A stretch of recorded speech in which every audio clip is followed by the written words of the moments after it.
So ದಾವಣಗೆರೆಯಲ್ಲಿದ್ದಂತಹ ಏನು BJPಯ ಭಿನ್ನಮತ ಶಮನ ಆಗಿದೆ, ನಾವೆಲ್ಲರೂ ಕೂಡ ಒಂದಾಗಿದ್ದೀವಿ, ಒಗ್ಗಟ್ಟಾಗಿ ದಕ್ಷಿಣದಲ್ಲಿ ಚುನಾವಣೆ ಎದುರಿಸ್ತೀವಿ ಅನ್ನಂತಹ ಏನು ಒಗ್ಗಟ್ಟಿನ ಮಂತ್ರವನ್ನು ಇದೀಗ BJPಯ ಮುಖಂಡರುಗಳು ಮಾಡ್ತಾರೆ. ಸೊ ಈಗ BJP ಮುಖಂಡರು ನಮ್ಮ ಜೊತೆ ಇದ್ದಾರೆ, ಅವ್ರನ್ನ ಮಾತಾಡ್ಸ್ತಾ ಹೋಗೋಣ. ಸರ್, ಈಗ ಮೊದಲನೇದಾಗಿ ಅಜಯ್ ಕುಮಾರ್ ಅವರು ನಮ್ಮ ಜೊತೆ ಇದ್ದಾರೆ, ಅವ್ರನ್ನ ಮಾತಾಡ್ಸೋಣ. ಸರ್, ಈಗ ಇಷ್ಟು ದಿನಗಳ ಕಾಲ ಎರಡು ಬಣ ಆಗಿತ್ತು, ದಾವಣಗೆರೆ ಜಿಲ್ಲಾ BJP ಅಂದರೆ ಎರಡು ಬಣ ಇತ್ತು. ಈಗೇನು ಬಣ ರಾಜಕೀಯ ಮುಗಿದೋಯ್ತಾ ಹೇಗೆ? ಇಲ್ಲ, ಒಂದು ದೊಡ್ಡ ಪಾರ್ಟಿ ಅಂದಮೇಲೆ ಸಣ್ಣ ಪುಟ್ಟ ವ್ಯತ್ಯಾಸಗಳು ಇದ್ದಿದ್ದು ನಿಜಾನೇ. ಅದೆಲ್ಲ ಹಿರಿಯರು ಕರೆದು ಎಲ್ಲ ಒಗ್ಗಟ್ಟಾಗಿ ಹೋಗ್ರಿ, ಬರೋ ಅಂಥ ಚುನಾವಣೆಗಳಲ್ಲಿ ಒಗ್ಗಟ್ಟಾಗಿ ಕೆಲಸ ಮಾಡಿ ಯಾರಿಗೆ ಟಿಕೆಟ್ ಕೊಟ್ಟರು ಗೆಲ್ಸ್ಕೊಂಬರ್ರಿ ಅಂತೇಳಿ ನಮಗೊಂದು ಸಂದೇಶವನ್ನು ರವಾನಿಸಿದ್ದಾರೆ, ಕರೆದು ಹೇಳಿದ್ದಾರೆ. ಹಾಗಾಗಿ ನಾವು ವರಿಷ್ಠರಿಗೆ ಒಂದು ಮನವಿ ಮಾಡ್ಕೊಂಡಿದ್ದೀವಿ. ಏನಂದರೆ, ಈಗ 8 ಜನ ಆಸ್ಪಿರೆಂಟ್ಸ್ ಇದ್ದೀವಿ.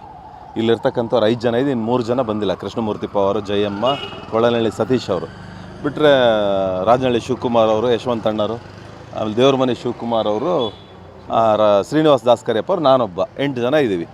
8 ಜನನೂ ಪಾರ್ಟಿಗೆ ಸಾಕಷ್ಟು ವರ್ಷಗಳಿಂದ ಅವ್ರದ್ದೇ ಆದಂಥ ಒಂದು ಸಂಘಟನೆಯಲ್ಲಿ ತೊಡ್ಕೊಂಡು ಕೆಲಸ ಮಾಡ್ಕೊಂಡು ಬಂದಿದ್ದೀವಿ.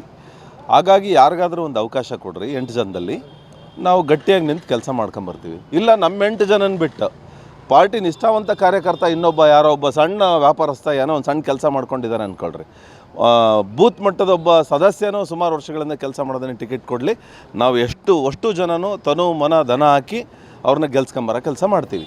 ಸರ್, ಈಗ ಆರಂಭದಿಂದ ಸಹ ಕಾರ್ಯಕರ್ತರಲ್ಲಿ ಇತ್ತು, ಈಗ ಎರಡು ಬಣ ಐತೆ, ಎರಡು ಬಣ ಒಂದಾಗಬೇಕು ಅನ್ನೋಂಥ ಒಂದು ಮನಸ್ಸಿತ್ತು. ಸೊ ಇದೇನು ಈಗ ಚುನಾವಣೆ, ದಕ್ಷಿಣ ಚುನಾವಣೆ ಬಂದಮೇಲೆ ಒಂದಾಯ್ತಾ ಹೇಗೆ?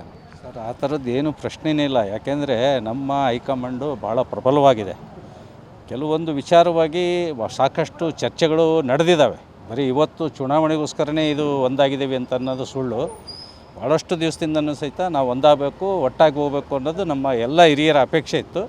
ಆ ಪ್ರಕಾರ ಮೊನ್ನೆ ನಮ್ಮ ಕೋರ್ ಕಮಿಟಿ ಕರೆದು ನಮ್ಮ ಎಲ್ಲರ ಹೆಸರುಗಳಿಗೆ, ಏನು ಅಜಯ್ ಕುಮಾರ್ ಹೇಳ್ದಂಗೆ 8 ಜನದ ಹೆಸರನ್ನು ತೊಗೊಂಡು ನಾವು ಕೋರ್ ಕಮಿಟಿ ಒಳಗೆ ಚರ್ಚೆ ಮಾಡಿ ಫೈನಲಾಗಿ ಹೇಳ್ತೀವಿ. ಆದರೆ ಚುನಾವಣೆನ ನೀವೆಲ್ಲರೂ ಒಟ್ಟಾಗಿ ಒಂದಾಗಿ ಎದುರಿಸ್ಬೇಕು ಅಂತಕ್ಕಂಥ ಸಂದೇಶವನ್ನು ಕೊಟ್ಟಿದ್ದಾರೆ. ಆ ಸಂದೇಶ ನಾವೆಲ್ಲ ಪ್ರತಿ ಮನೆಗೂ ಹೋಗಿ ಹೇಳೋಕ್ಕಾಗಲ್ಲ, ನಾವು ಒಟ್ಟಾಗಿ ಒಂದಾಗಿದ್ದೀವಿ. ಅದಕ್ಕೋಸ್ಕರ ಮಾಧ್ಯಮದ ಮುಂದೆ ಬಂದ್ವಿ. ನೀವು ಎಲ್ಲರನ್ನೂ ಸಹಿತ ನಾಳೆ ಪೇಪರ್ನಲ್ಲಿ ಬರಿತೀರಿ, TVಯಲ್ಲಿ ತೋರಿಸ್ತೀರಿ, ಇಲ್ಲಪ್ಪ ಎಲ್ಲ BJP ಒಂದಾಗ್ಯಾರಂತ ಗೊತ್ತಾಗ್ತೈತಿ. ಹಂಗಾಗಿ ನಿಮ್ಮ ಮುಂದೆ ಬಂದಿದ್ದೀವಿ. ಸರ್, ಈಗ ನಿಮ್ಮ 5 ಜನ ಹೊರತುಪಡಿಸ್ತೀನಿ, ಏನು ಹೈಕಮಾಂಡ್ 5 ಜನ ಹೆಸರು ಸೂಚಿಸಿದ್ದಾರೆ, ಅವ್ರನ್ನೂ ಹೊರತುಪಡಿಸ್ತೀನಿ, ಬೇರೆ ಯಾರಿಗೂ ಟಿಕೆಟ್ ಕೊಟ್ಟರು ಸಹ ಕೆಲಸ ಮಾಡೋಕ್ಕೆ ರೆಡಿ ಇದ್ದೀರಾ ಹೇಗೆ? ಸರ್, ಈಗ ನಮ್ಮಲ್ಲಿ ಒಬ್ಬ ಬೂತ್ ಕಾರ್ಯಕರ್ತನ ತಂದು ಕೊಟ್ಟರು ಸಹಿತ ನಾವೆಲ್ಲರೂ ಕೆಲಸ ಮಾಡೋಕ್ಕೆ ರೆಡಿ ಇದ್ದೀವಿ. ನಮಗೆ ಪಕ್ಷ ಮುಖ್ಯ ಹೊರತು ವ್ಯಕ್ತಿ ಮುಖ್ಯ ಅಲ್ಲ. ಇಲ್ಲಿ ಈಗಾಗಲೇ ಈ ರೀತಿ ಇದಕ್ಕೆ ಹಲವಾರು ಉದಾಹರಣೆಗಳು ನಮ್ಮಲ್ಲಿದ್ದಾವೆ. ಹಾಗಾಗಿ ನಮ್ಮ ಉದ್ದೇಶ ಇರೋದೇನಪ್ಪ ಅಂದ್ರೆ, ಇಲ್ಲಿ ಕಾಂಗ್ರೆಸ್ಸಿನ ದುರಾಡಳಿತವನ್ನು ಅಂತ್ಯ ಮಾಡ್ಬೇಕು ಅನ್ನೋದು ಒಂದೇ ಇರೋದು. ನಮ್ಮ ದಕ್ಷಿಣದಲ್ಲಿ ಈಗಾಗಲೇ ನೋಡಿದಿರಿ, ಇಷ್ಟೆಲ್ಲ ವರ್ಷ ಅವರಲ್ಲಿ ಆಡಳಿತ ಕಾಂಗ್ರೆಸ್ ಅವ್ರು ಮಾಡಿದ್ರು ಸಹಿತ ಯಾವುದೇ ಅಭಿವೃದ್ಧಿ ಇಲ್ದಂಗೆ ಸಮಾಜಗಳನ್ನು ಎತ್ತಿಕಟ್ಟಿ ಇವತ್ತು ಅವರು ರಾಜಕಾರಣ ಮಾಡ್ಕೊಂತ ಅಧಿಕಾರ ಹಿಡ್ಕೊಂತ ಹೋದ್ರು.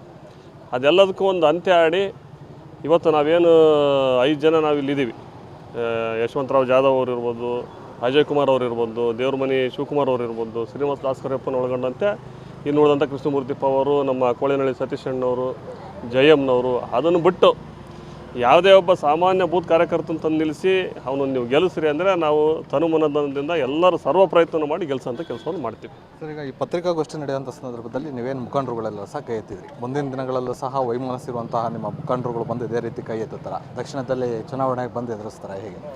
100% ಸರ್, ಅವರ ಒಂದು ನಿರ್ದೇಶನದಂತೆ ನಾವು ಇವತ್ತು ಬಂದಿರೋದು. ಎಲ್ಲರೂ ಒಟ್ಟಾಗಿದ್ದೀವಿ, ನಾವೆಲ್ಲ ಒಟ್ಟಾಗಿ ಬರೋಂಥದ್ದಿಂದಲೇ ಯಾವುದೇ ಚುನಾವಣೆಗಳು ಬಂದ್ರೂ ನಾವು ಒಟ್ಟಾಗಿ ಮಾಡೋಣ ಅಂಥೇಳಿ ಅವ್ರ ನಿರ್ದೇಶನದ ಮೇಲೆ ನಾವು ಬಂದಿದ್ದೀವಿ. ಸೊ ಇದಿಷ್ಟು ಏನು BJP ಮುಖಂಡರ ಮಾತು. ಅಂದರೆ ಈಗ ಏನು ಒಡೆದ ಮನಸ್ಸಾಗಿದ್ದಂತಹ BJP ಇದೀಗ ಒಂದಾಗಿದೆ, ದಕ್ಷಿಣ ಕ್ಷೇತ್ರ ಗೆಲ್ತೀವಿ ಅನ್ನೋಂಥ ವಿಶ್ವಾಸನೂ ಕೂಡ ವ್ಯಕ್ತಪಡಿಸ್ತಾರಂಥದ್ದು. ಕ್ಯಾಮ್ರಾ ಪರ್ಸನ್ ರಾಕೇಶ್ ಜೊತೆ ಪ್ರವೀಣ್ ಬಾಡ, ಒನ್ ಕನ್ನಡ ನ್ಯೂಸ್, ದಾವಣಗೆರೆ.